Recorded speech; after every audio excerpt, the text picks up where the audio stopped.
ढेंकानाल भुशुड़ी पड़ी स्वास्थ्य व्यवस्था ना अच्छा डाक्तर ना अच्छा सहायक कर्मचारी चिकित्सा अभाव रोगी हंतसंत रोगी को मिलूनी खाइबा खाद्य रेफराल सेंटर पलटि जिला मुख्य चिकित्सालय परिदर्शन कले आम आदमी पार्टी नेता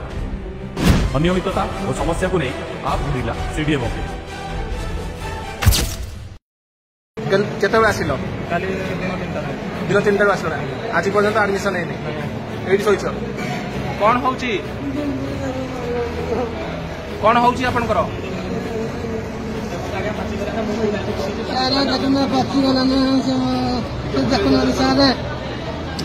आपण देखो चित्र ये जड़े पूरा गुरुतर भाव में आडमिशन केतबे आसते बारटे आसते राति खाଇବା मिलनी तो आपण मैंने शुणुले आज रातिर खाଇବା मिलनी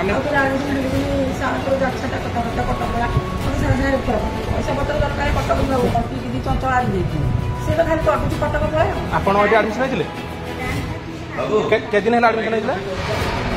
3 दिन है आडमिशन डायरिया वार्ड में भीतर ना प्लान ना आप किडनी खराब है टेस्ट होकर किडनी खराब बोली किए कहला डाक्तर कहते तुम किडनी खराब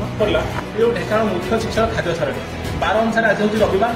आप देखिए सकाल जलखिया आम पचारू कौन दिया ना ये सी कहते इडली 3टा दिखाई आउ पानी आलू मिशा पूरा दी जाए जहाँ सूचना अच्छी सिमेई उपमा देवा कथा घुगुनी देवा कथा क्षीर दरकार निम्नमान खाद्य परिवेशन कर रोगी मैंने 4 दिन 5 दिन 7 दिन है अच्छा भी आम जाना पाइलु जो सारणी अनुसार से खाद्य दि जाए आज एक्चुअली कौन देखते